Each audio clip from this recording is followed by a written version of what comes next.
Sabay-sabay natin alamin ang mga kaganapan na nangyayari sa ating bansa.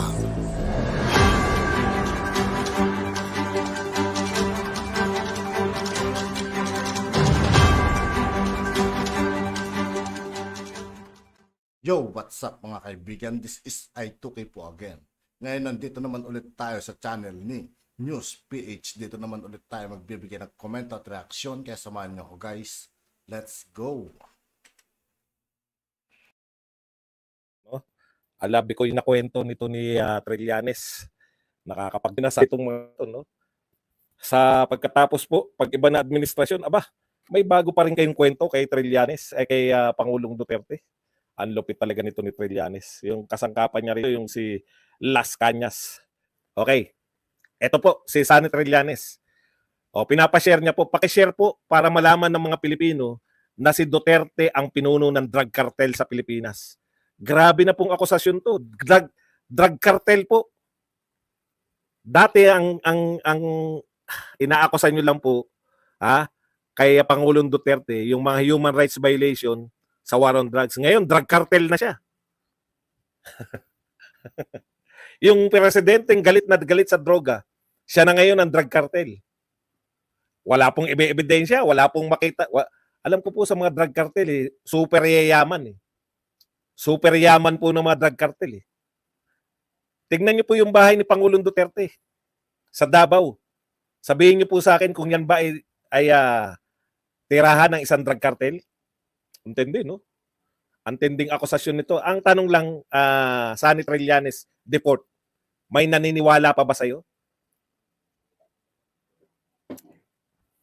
Tumakbo kang senador ngayon o kaya Caloocan mayor.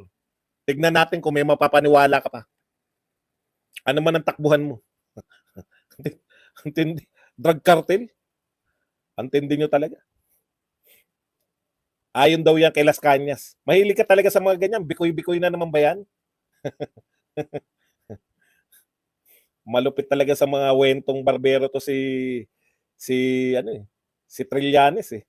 Okay. Si Franklin Drilon.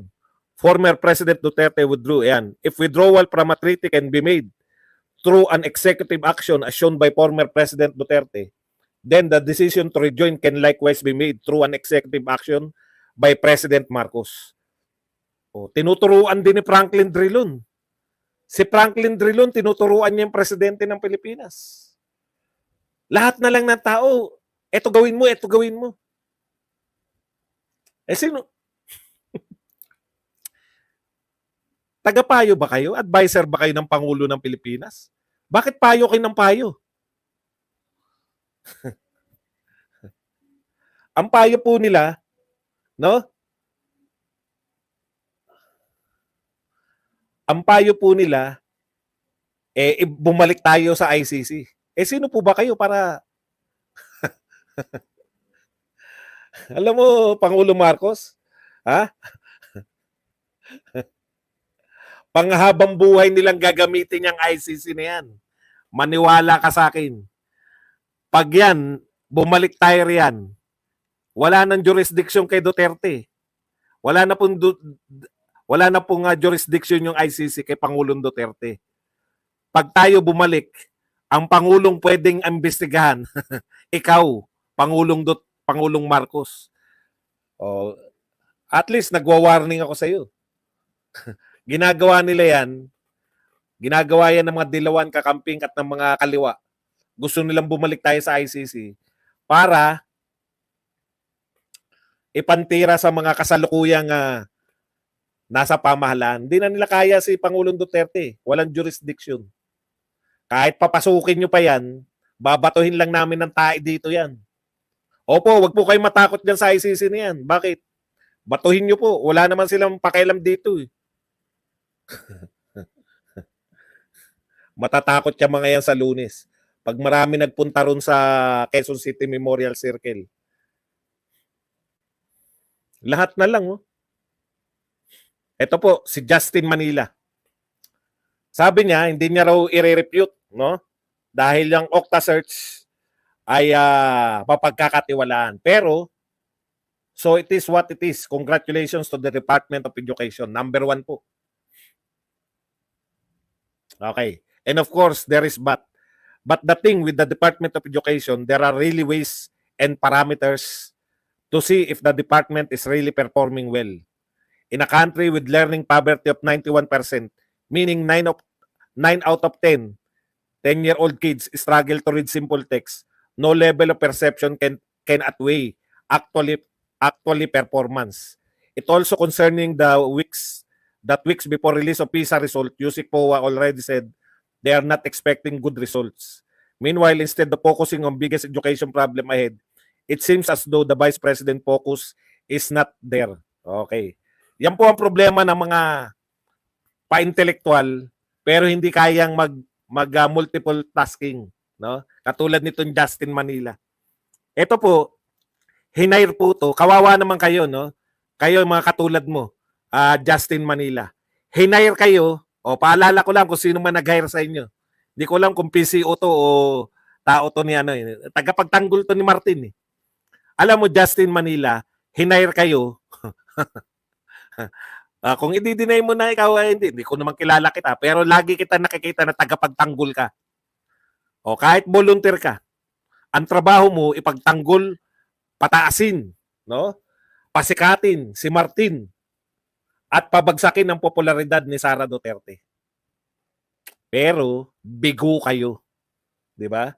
Bigo kayo kahit kasi lahat na binato nyo kay Sara Duterte, wala pa ring epekto. Sino lang yung nakuha ninyo? Sino lang yung napaniwala ninyo? Parang ang daming sumusuporta sa inyo, 'di ba? Hindi po totoo 'yan. Yang mga Ingleserong katulad mo, wala pong talab yan sa masa. Yang mga Ingleserong katulad nyo, mga kapwa nyo lang ang nakaka-relate sa inyo. Sinisiraan nyo ng English si Sara Duterte. Ang dami nagtatanggol sa kanya. Mga mamamayan. Mga mamamayan, ano po ang advantage ng mga Duterte? No? Ayan na naman kayo sa wag intindihin. Bakit po hindi ko na intindihin? Ayaw nyo ipagtanggol ko si Sara Duterte? Bakit hindi natin iintindihin yan? Yun nga ang trabaho natin, ipagtanggol si Sara Duterte. Bakit hindi ko iintindihin? Di kayo wag nyo intindihin. Humanap kayo ng mapapanood nyo na hindi umiintindi. Wala na nga nagtatanggol sa mga Duterte. Kami pa ang tagapagtanggol ang wag umintindi. Patindi naman kayo. Kung ayaw nyo po makinig sa akin, wag po kayo dito. Wala pong pilitan sa social media. Lahat na umaatake sa mga Duterte. Yung mga tagapagtanggol pa po, yun pa po ang inyong pinipigilan na wag intindihin. Hindi okay yan. Wag kayo dito. Ba't naman kailangan pagtanggol? Utot mo kasi mabantot kaya hindi mo ipagtanggol. Bakit ko daw ipagtatanggol ang mga Duterte? Duterte vlogger ako . Kulto ako ni Digong . Okay?